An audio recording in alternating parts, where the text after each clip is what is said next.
right, good morning, good evening, good afternoon, ladies and gentlemen, citizens of YouTube. This is Pastor Down, and this is Lies. All right, hey, we are in here for a second. Y'all know that I've always talked about how I've had a young man who's actually grew up here on the community ever since he was knee high to a snake shadow. Well, he's a grown young man now, and we're in here talking about this false doctrine of people trying to practice the replacement theology, or actually calling themselves the actual bloodline descendants of the Hebrew Israelites, when in truth is that they've had nothing to do with it whatsoever at all. The problem and the issue that we're having today is this, is that you have these Gentiles, these people of another nation. They are coming in to Israel, that's what they say, and want to be grafted in, but they will not be taught by a bloodline descendant Hebrew Israelite, and they just assume that they can actually take the Bible and then take their citizenship, nationhood of America and the European culture and place it and infuse it into the Hebrew Bible, and then just totally do away with the descendants of Abraham, Isaac, and Jacob. And see, and this is the problem today, and the reason why that the Christians, the Messianics, and all these other different sects and groups out there, especially these false, well, they are Jews, but they're not Hebrews and they're not Israelites over here in the country called Israel. So we have a very serious problem, because now you've got Gentiles trying to teach our people, our culture, our laws, our statutes, and commandments, and this is a problem. This is a major problem, and that's the reason why you don't ever see these people living set apart. That's the reason why you often see them infused in forms of Christianity in with our doctrine and stuff. So myself and Elias is going to come on here just for a moment, and we're going to speak to you about some of the issues, the troubles, and the problems that are going on. And many of you need to hear from Elias too, so you can hear and see that he's a scholar in his own right, because he does a lot of study. And he's going to address a lot of these issues as well, because you see, if we don't address these falsehoods, that's the reason why many of you will continue to look like the nations. That's the reason why many of you will continue to justify, women wearing makeup and going without head coverings and wearing tight pants, and men wearing skinny jeans and earrings in your ears and nose and all this other junk. And it's because you've learned this behavior from the nations. Now, while I do not discriminate anyone coming into Israel from another nation and stuff, that does not make you a priest.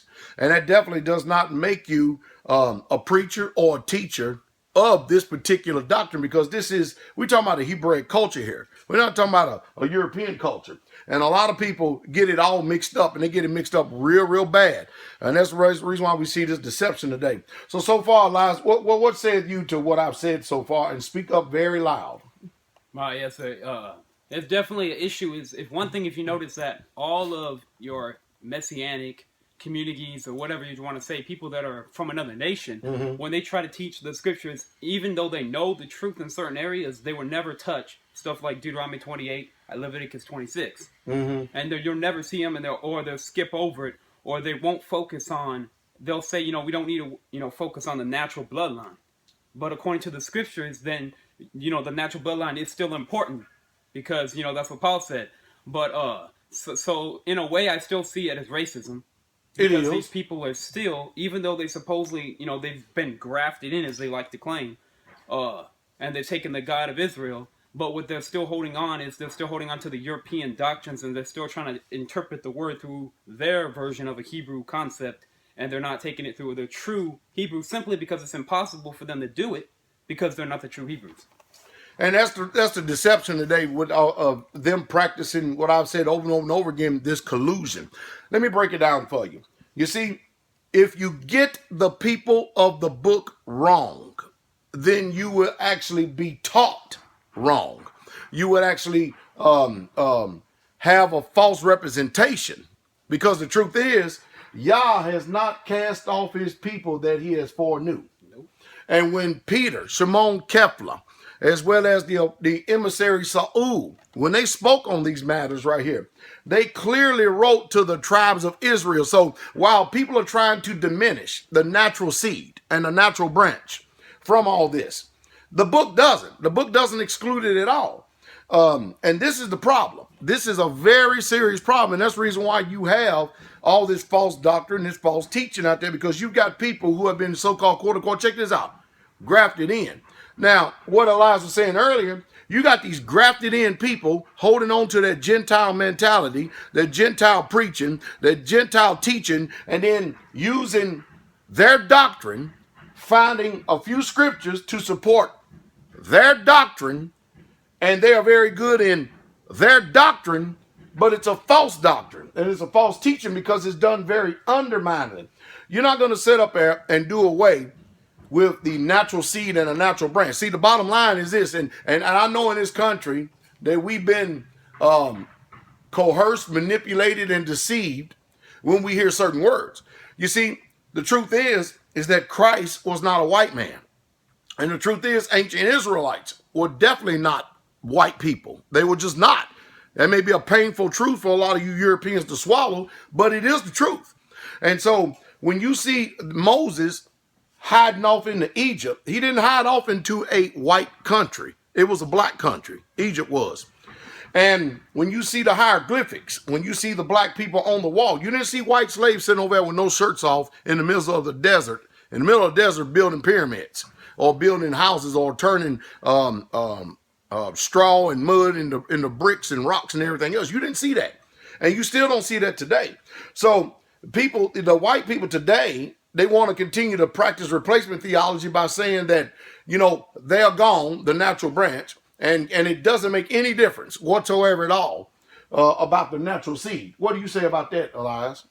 I'll say they're in great error, and they're leading a lot of people off because the card hold facts is that there is no salvation available to the other nations if they do not hold, and they're not going and taking the skirt of a true Hebrew.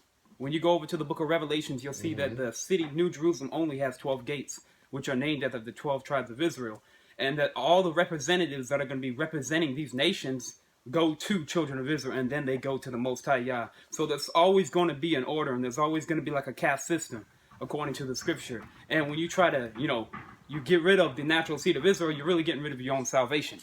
That's true, because if you try to circumvent the actual people by practicing replacement theology and then infusing and inserting yourself and then not actually doing what Elias had stated earlier, there's going to come a day when there's going to be the time that they are going to take the skirt of him that is an Israelite, not a Jew. You're not going to take the skirt of these Ashkenazims over here, these people who practice satanic worship through the Kabbalah and the Mishmah and the Talmud. And they ain't them. They are not the people of the book, because Christ, after the resurrection, told us exactly who these people were. You see, in your translation, it says Jews, but it really translated, I know them who say that they are Yehudims, but they are not. But they are the synagogue of Satan. I know them who say that they are Yehudims, but they are liars. And that's just a fact. And these people are not.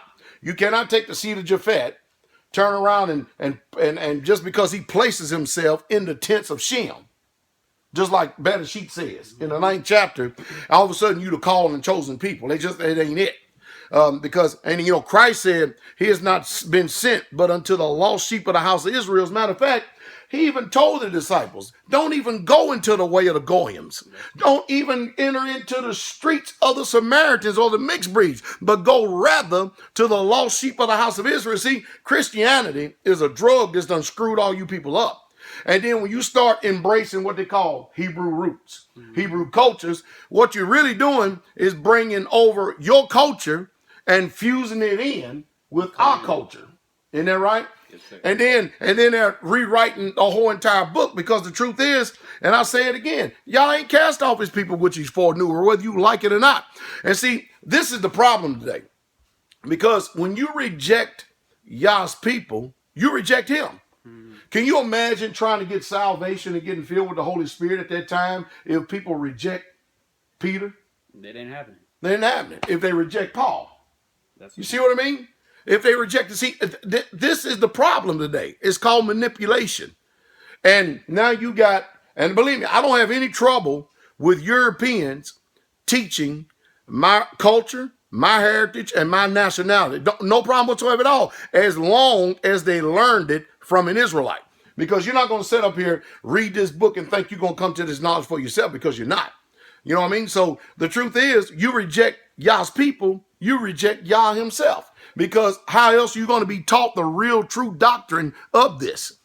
That's the problem today. What said you, Elias? Yeah, that's a good point you made about if you reject the Most High Yah's people, you're rejecting the Most High himself. It's the same way that the same people that reject Hamashiach or Christ, and then they think that they're going to be able to still speak to the Father. Whenever you go to the Old Testament alone, you see always there was a mediator. And we know Christ is our mediator was the same thing. The mediator for the other nations to join to the Most High Yah and his people is the children of Israel. So if you avoid the children of Israel, you have no mediator, and the Most High Yah is going to say that he doesn't know you. And if you even look at the message, the gospel of the message was always preached, like he said before, to the Israelites. Its goal was never for the other nations. The other nations can come and they can hear it because whoever hears the voice, they can go to the shepherd. But the goal of the message is for Israel to come back to the Most High Yah. And you can go over to the book of Ezekiel, and it tells you about the two sticks coming back together. So which, if you listen to the Europeans trying to explain this, they're going to twist it. And that's the reason why they avoid the color issue. Because the truth is when you really, truly define Israel according to what the Bible says, Solomon, black and comely, Jesus, feet like burnt brass in a fire, hair like wool, white like wool.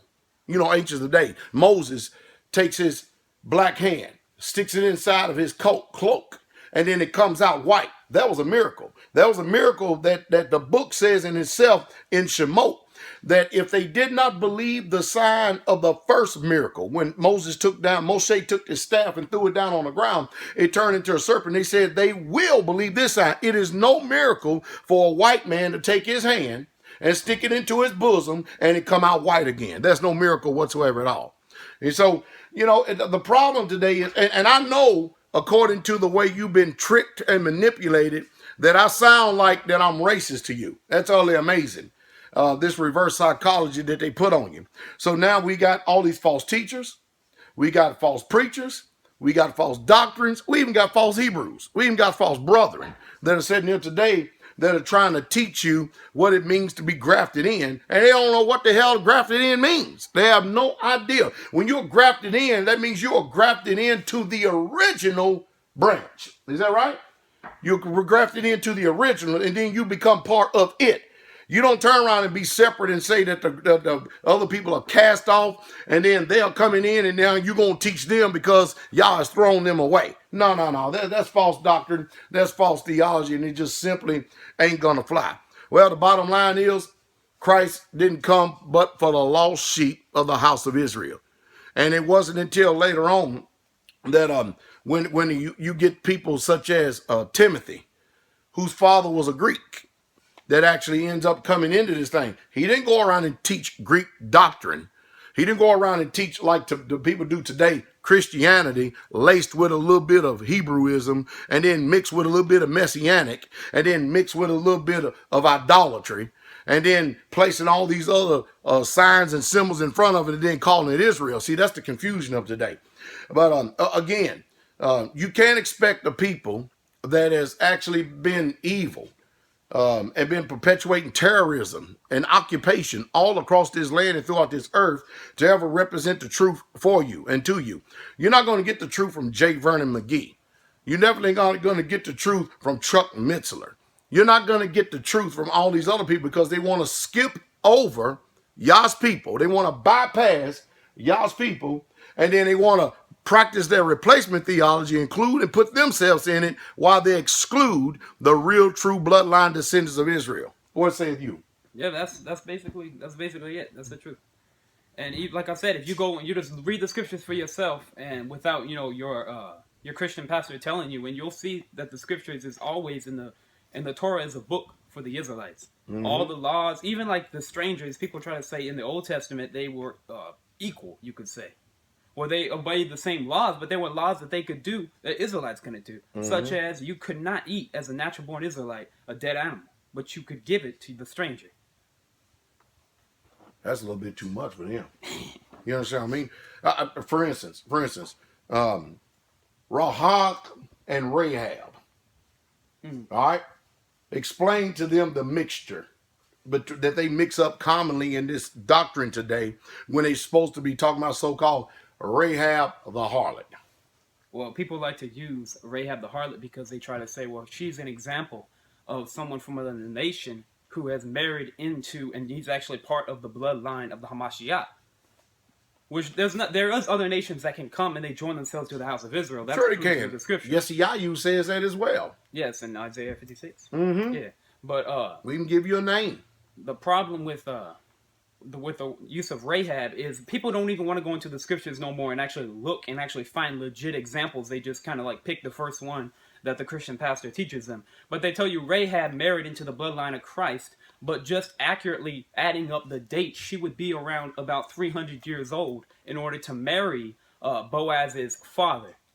And people wasn't living that long then. They wasn't living that long then because we're after the flood when the actual age of man began to descend. And in 20 years. Yeah, and I tell you, it's when we start talking about things like this, it's nothing but confusion to a lot of people because, what do you think it is, Elias? What do you think it is that the reason why when people hear us talking like this, that the first thing they try to use as their trump card is they want to try to accuse us of being racist? Well, I'll give a perfect analogy. It's the same thing with the Jews. They've been put all this upon all the nations. They started World War I, they started World War II. They've done all this to the Germans alone, and then the rest of the people, they were the ones that funded the slave trade and the conquest of the Americas. They went through all this, and they're the ones guilty of doing all this, and then now they fake the identity of someone else, put the other people in bondage and take their identity, and then whenever you say anything to questions, such as questions like, was there really any gas chambers? Or did they make that story up? Now, Anti-Defamation League. Now you're anti-Semitic. And they even have it in their documents. They said we're going to create something, and we're going to get to the point now where all we have to say is anti-Semitism. One word. And then it's actually a law in majority of European countries. You will go to jail for just saying that, is there really any gas chambers? So it's the same thing. It's just all the guilt and the condemnation of themselves. So they're just trying to... They put it basically, anytime you want to talk about the truth, they label it racism. Let's end this video going back over here to Bereshit, the 10th chapter. And let's go over here and see exactly what it says, because that's the one thing that I also noticed that the other nations never want to do, is they never want to go back to the beginning. They never want to deal with the Table of Nations, because the Table of Nations actually identify whose seed and what and where you come from. That's true. Because you got people today hollering anti-Shemitic, or they say anti-Semitic, but they're not Shemitic because they are of the seed of Japhet. That's true. And if you're of the seed of Japhet, it clearly tells you in Bereshit 10:5, meaning Genesis, the 10th chapter, the 5th verse, that these are the Gentiles. These are the Goyim. And when you look at Ashkenaz, you see that he is a descendant of Japhet. So how in the world can Japhet from the Caucasus Mountains be a Shemitic or be from the line of Shem, when it clearly tells you in the Table of Nations that he didn't come from Shem? He come from the seed of Japhet, which is the Goyim. That's true. Also Yawan, which is the Greeks. All of them come from and they descend from the line of Japhet. Now, when you're looking at somebody that's a Shemite, you're looking at somebody that's of the 12 tribes of Israel. And then there are other people that are Shemites that are even not of the 12 tribes of Israel. But then you go on down to Eber, then you go to Abraham, and then this is where it all starts to come in. So now they're trying to tell you today that, okay, in order for you to be an Israelite today and you can be grafted in, it makes no difference as long as you receive the faith of Abraham, be you Jew or Greek, bond or free, male or female, for you are all one in Christ Jesus. What do you say to you to that, Elias? Well, I'll say first and foremost, the majority of the case, and I believe personally from my studies in the example of that scripture, there is now no difference between the northern kingdom of Israel and the southern kingdom of Israel, because now they're going to become one, and that was a... you starting something. You know that, don't you? Go ahead. But that was basically a little bit of an image, but not so much what it was, but like a projection of the two sticks in Ezekiel. They're going to become one once again. So when it comes down to it, they've lied. These other nations, they've lied. People didn't study their history because there wasn't much knowledge available to people at that time because the majority of people were illiterate. But now, like the Most High Yah says, the knowledge has been increased, and people, the jig is up. The word, basically, the cat's out the bag. It's over. Everybody knows who the true Hebrew Israelites are. Now, whether they want to sit there and they want to avoid it, try to throw it, and cover it up, because that's basically all they can do. They can't stop the movement. It's the Most High Yah. You ain't going to stop it. So the best thing you can do is try to get people distracted. And the best thing they're going to do is just keep trying to label it racism. Or either line up with it and come along with the blessings when the Most High come along. You see, the problem is that today when people read the word, they don't know the history of Hellenization. That's true. And they don't understand that, the 10 tribes of Israel, they never returned back to the land of Yehuda, back to the land of Judah, back to the land of commonly called Palestine today. They never returned. So they were absorbed into the kingdom of the Greeks. Mm-hmm. And so when he says, go not into the way of the Gentiles, all right, first he's dealing with the tribes of Judah first, but when he turned around and commissioned, and he sent the emissary to Saul, to go out and say, henceforth I'm sent forth to the Gentiles because you count yourself unworthy. You didn't want to receive this. Who was he going to? He was going to a people that was influenced by Hellenization, kind of like my people been influenced by American Europeanism here in this country. We've set up here and assimilated in this country. We've lost our language. We lost our names. We lost our culture. We lost our nationality. We lost all the influence and even lost our worship to the Most High Yah. So when you see Paul and you see Peter and you see all them, man, who are these unknown gods that you fooling around with? Mm-hmm. You ignorantly worship. Let me declare to you who the real one is. And so when Paul went up to these Greek providences, he went up there to the people who was influenced by Hellenization. He went to get the lost sheep of the house of Israel. That's the truth. And that's the truth straightway. But you ain't going to hear the Messianics and none of them say that because, after all, James, to the 12 tribes of Israel, greetings. Peter, 12 tribes of Israel, greetings. You understand what I mean? And they don't get this because they're not understanding that the Israelites went and intermingled, mixed themselves and absorbed themselves into Greek providences, Roman providences. And these are the people, along with the people who they intermingled with and married with. That's the reason why you will see in the renewed covenant some people of another nationality mixing with them, such as the one they hate, we use the most more than anything, is Timothy, whose father was a what? Greek. A Greek. People hate that. The bottom line is that America would call it miscegenation, but the truth is that's what was taking place. And then Timothy, he ended up being a Israelite grafted in because his mother was a Yehudim, because he accepted the laws and statutes and commandments. But key point right here, he was taught by a bloodline descendant. That's what people are missing today. And they don't want to humble themselves. But you're going to humble yourself. Because he said, I'm going to make them come and bow down at your feet to know that I have loved you. What said you, Elias? And I'll pretty much say everything that is in the scriptures in the end has always been prophesied from the beginning.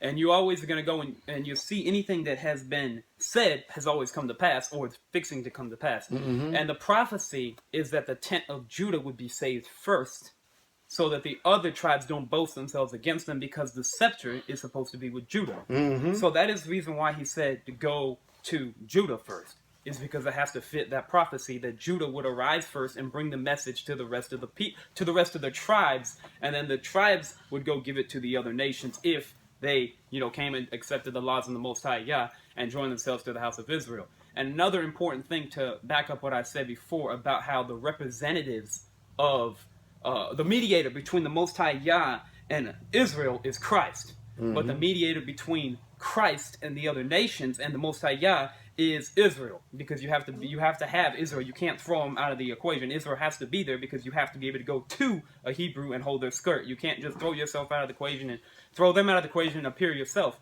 And if you go to the book of Isaiah, it tells you that there's going to be many nations that are going to join to the house of Israel, mm-hmm. and people don't want to read the next couple verses because 2 verses down says, and the children of Israel shall inhabit them and possess them for servants and for bondmen and for bondwomen, etc. And it says, and they're going to lead into captivity whose captives they were. So there's always going to be a caste system. It's just the way it is. Well, the bottom line is, the prophet Yoel, as well as the prophet Obadiah, they speak to this. They speak to this, Hosea. That whether you people, Hosea speaks to this too. Y'all, there's going to be a lot of y'all just going to flat out going to be servants to the bloodline descendants of Israel. I know it's a hard pill for you to swallow. It's a very hard pill for you to swallow. But hey, we can go on all day long talking about this, all day long. But you know what's amazing to me?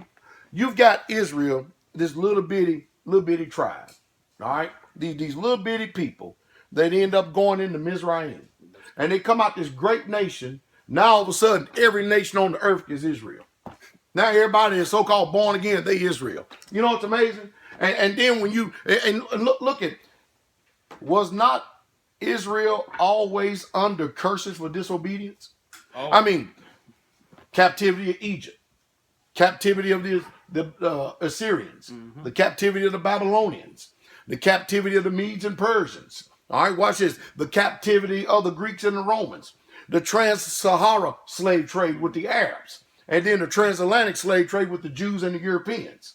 Isn't that amazing? Yes, sir. So you got all these different captivities going on here, all these different captivities that are going on here, and yet and still, Christ told us that matter of fact, the scribes and Pharisees made a quote to Christ over in the book of Johanna, the 8th chapter. We never have been into bondage to any man. Key point. Very key point. You mean to tell me you Ashkenazi Jews today have never been into bondage to any man? And you calling yourself children of the king? This can't be so. This can't be so, because I just got finished laying down the history of our people. 200-something thousand of our people went into the Assyrian captivity, never returned. 14,500 of our people went into the Babylonian captivity. And then the Edomites, along with the Hittites, the Canaanites, the Moabites, the Jebusites, and the Hivites, and all the rest of these people squatted in our land. That's true. Because the kingdoms didn't want no dumb Israelites up there in their providences. And that's why you see Daniel in a high office. Shadrach, Meshach, and that bad Negro. You see all these people. They didn't take the dumb Israelites. They left the lowest, dumb, base-minded people to be vine dressers. Is that right? Yes, sir. But see, this is the trouble today. You ain't never heard this, and you ain't going to hear this, because a European is not going to teach you this, because it's entirely too painful, because they know that they're not included in this unless they actually hear it from an Israelite. That's the truth. And that's the true straight way. It's painful. I know it hurts. It's like a swift kick in the gut. He that have ears to hear, let him hear. It's probably the reason why these people ain't casting out no devils. Probably the reason why they ain't got no power to heal the sick. It's probably the reason why they don't live set apart either. They still function after the mind of the nations rather than the mind of a set apart Israelites. Because we see that all throughout the scriptures, from the beginning to the end, Yah has always told us to come out. Always told us to be separate. Always told. Why? So we know that we can live on a little piece of land as little sanctuaries to where his laws and statutes and commandments can be exalted. That's just the truth. What say you, Elias? I'll give you the last word and I'll close it out.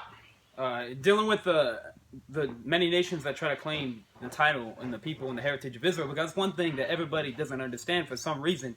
2 points I'm going to make. First thing is in the book of Deuteronomy, it tells you that these curses that are going to be upon this children of Israel, this is going to be a sign upon them forever, throughout all their generations. So when you look throughout all the world history and you see the curses, these curses particularly being upon a certain people, then that tells you who the children of Israel is. And if you look at the Jews, you look at all these other people that are claiming to be the people of the Most High Yah, they don't have the curses on them. And the second point I would make would be, because we know that Israel is the name that was given to the patriarch Jacob, which means prince of the Most High Yah. But the key point is that the 12 sons of Jacob were called Israelites. But here's the thing that people don't miss, is that Israel is not a religion. Israel is a people. So every Israelite is a Hebrew, but not every Hebrew is an Israelite. And that's about it. That's a good point. That's little Lies. He grew up here on the land, you know, living set apart with us all these many years. And many of you don't know his face. But this is the one I've been telling y'all for years to come, that I said, I got a young man when he was 16, 15, 16, 17. You're 18 now, right? Yes, sir. 18 years old. That I put up against any of you seminary teachers, preachers, scholars, messianics, Hebrew roots, whoever you want to be. I mean, I won't even come. I'll send him. I'll send him, and I'll sit back at home and just let the smoke come up when it all gets done, and let me know when it's clear, and we'll come pick you up. Because I'm telling you, you people are not ready. You can't handle the truth. You just heard the truth, and it's the truth straight way. That is all there is to it. We're going to get back to building this what's this thing again? It's like a ceiling stand? Yeah, it's a stand for plants, I guess. Yeah, and well, we got to go down here and get with Sister Vicky, who's an Israelite as well. We're going to get with her, and we're going to see if she can give us a little bit more ideas of what she may like to go on in here, because, you know, we try to make the yoke easy and the burden light here. All right. Shalom. Shalom. The King is coming. Hope you've been edified and exhorted in some way, somehow. Glory to the King. Receive ye the Ruach HaKodesh.